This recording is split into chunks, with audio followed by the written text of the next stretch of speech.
गुरुर्ब्रह्मा गुरुर्विष्णु गुरुर्देवो महेश्वरा। श्री गुरु साक्षात परब्रह्म तस्मै श्री गुरुवे नमः। मित्रों, जय माता की। आज के वीडियो में हम आपको मोक्षदा एकादशी व्रत के विषय में पूरी जानकारी देंगे। आपने हमारा चैनल अभी तक सब्सक्राइब नहीं किया है तो प्लीज़ वीडियो शुरू करने के पहले मिश्रा ज्योतिष केंद्र को सब्सक्राइब अवश्य कर लें और बेल आइकन की घंटी को भी बजा दें, क्योंकि आपका सब्सक्राइब हमारे लिए महत्वपूर्ण है।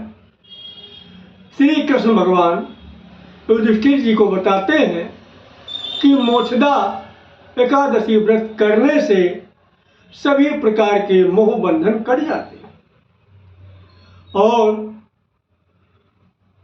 इंसान विष्णु लोक को प्राप्त करता है। लास्ट में उसको मोक्ष की प्राप्ति होती है। ये एकादशी अगहन महीने में उजाले पाख में एकादशी को मनाया जाता है। इस एकादशी का नाम मोक्षदा एकादशी है। ये अगहन महीने के उजाले पाक में पड़ती है। पूजा विधि इसकी इस प्रकार है। ब्रह्म मुहूर्त में उठ जाइएगा, दैनिक क्रिया से निवृत्त होकर के स्नान करके सफेद यानी साफ स्वच्छ वस्त्र पहनकर कुशासन पर पूरब मुँह करके अथवा उत्तर मुँह करके बैठ जाइएगा। अपने हाथ में अच्छा पुष्प, पान, सुपारी, दक्षिणा आदि ले करके दाहिने हाथ में संकल्प लीजिएगा और संकल्प लेने के बाद में सारी चीज़ें जमीन पर डाल दीजिएगा। अपनी सामर्थ्य के अनुसार पंचोपचार, दशोपचार या षोडशोपचार पूजन करिएगा तथा अपने शरीर के क्षमता अनुसार फलाहार या निराहार व्रत रखिएगा। इस व्रत को अपनी क्षमता अनुसार ही रखिएगा। व्रत कथा इस प्रकार है। पुराणों में बताया गया है, गोकुल में एक राजा राज्य करते थे जिनका नाम वैशानक था। वैशानक बहुत धर्मात्मा राजा थे। उनके राज्य में प्रजा सुखी थी। एक दिन वैशानक राजा ने स्वप्न देखा। स्वप्न में क्या देखा कि उनके पिताजी नरक में पड़े हुए हैं और महान दुख से पीड़ित है। उन्होंने अपने पुत्र वैशानक से गिड़गिड़ाते हुए कहा, बेटा मुझे इस कष्ट से छुटकारा दिलवाओ। इस स्वप्न देखते ही वैशानक राजा की नींद टूट गई और फिर दोबारा नींद नहीं आई। सुबेरा हो गया। राजा बड़े विचलित थे। उनको कुछ समझ में नहीं आया। वो जो है एक ऋषि के आश्रम की तरफ चल दिए और ऋषि के आश्रम में पहुंच गए। वो कौन से ऋषि थे, किनके आश्रम पहुंचे? उनका नाम था पर्वत ऋषि, जिनके आश्रम में वैशानक पहुंचे। पर्वत ऋषि को साष्टांग दंडवत किया। ईश्वर ने हालचाल पूछा। तब जो है वैशानक ने जो है ईश्वर को ये बताया कि हे ईश्वर, आज रात मैंने सपना देखा और वो सपना मैंने जब से देखा है हमें कुछ अच्छा नहीं लग रहा है। मेरे पिताजी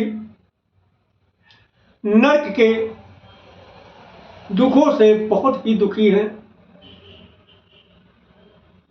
और उन्होंने मुझसे आग्रह किया है कि बेटा इस नर्क से हमें जल्दी से जल्दी मुक्ति दिलवाओ। हे ईश्वर, मुझे तब से कुछ नहीं अच्छा लग रहा, न राज अच्छा लग रहा है, न धन दौलत अच्छा लग रहा है, कुछ भी नहीं अच्छा लग रहा है और मैं बहुत परेशान हूं। मुझे कोई रास्ता बताइए ताकि मेरे पिता के दुखों का अंत हो जाए। यह सुनकर पर्वत ऋषि ने अपने योग बल से यह ज्ञात किया कि इनके पिता नरक क्यों भोग रहे हैं। तो योग बल से यह जानकारी मिली कि वैशानक के पिता पूर्व जन्म यानी पिछले जन्म में इनके दो पत्नियां थीं और इनका पाप क्या था। एक पत्नी को तो ये पति सुख देते थे, यानी एक पत्नी को ज्यादा चाहते थे, उसको ज्यादा चाहते, उसको पति सुख देते थे, और दूसरी पत्नी जो थी उसको ये नहीं चाहते थे, वो भी इनकी पत्नी ही थी और ये उसको पति सुख नहीं देते थे और पति सुख के न मिलने के कारण वो दुखी रहती थी और इसी दुख के कारण उसका देहांत भी हो गया। तो ये जो वैशानक के पिता का नरक में पड़ने का कारण था। तो राजा ने पर्वत ऋषि से पूछा, भगवान, ये तो हमारे पिता का पाप है जिसके कारण वो नरक भोग रहे हैं, अब हमें ये बताइए पिताजी को हमारे नरक से मुक्ति कैसे मिलेगी। ये मेन मुद्दे की बात। तब वैशानक ऋषि ने ये उपाय बताया कि बेटा, आप मोक्षदा एकादशी का व्रत रखें और इसका संकल्प जो है, जो आप संकल्प लेंगे व्रत करने का, इसके संकल्प का फल जो है आप अपने पिताजी को दे दीजिएगा। व्रत आप रखिए, व्रत का जो फल है, शुभ फल है, इसका संकल्प करके आप अपने पिता को दे दीजिएगा। इसी के प्रभाव से तुम्हारे पिता ठीक हो जाए। राजा वैशानक ने राजा के यानी ईश्वर के आदेश को माना और मानकर मोक्षदा एकादशी व्रत किया और व्रत पूरा होने के बाद जब उद्यापन का समय आया तो उन्होंने ये जो व्रत का सारा शुभ फल था अपने पिताजी को संकल्प करके दे दिया। परिणाम स्वरूप मोक्षदा एकादशी व्रत के प्रभाव से वैशानक के पिताजी को नरक से छुटकारा मिल गया और बेटे को आशीर्वाद देते हुए, यानी वैशानक राजा को आशीर्वाद देते हुए स्वर्ग चले गए। मोक्षदा एकादशी व्रत 22 दिसंबर शुक्रवार 2023 को मनाया जाएगा। बोलो विष्णु भगवान की जय। अगर हमारा वीडियो आपको पसंद आया है तो मिश्रा ज्योतिष केंद्र को सब्सक्राइब करें, लाइक करें और अपने इष्ट मित्रों में अधिक से अधिक शेयर करें तथा कमेंट बॉक्स में जय माता दी लिखना ना भूलें। जय माता दी।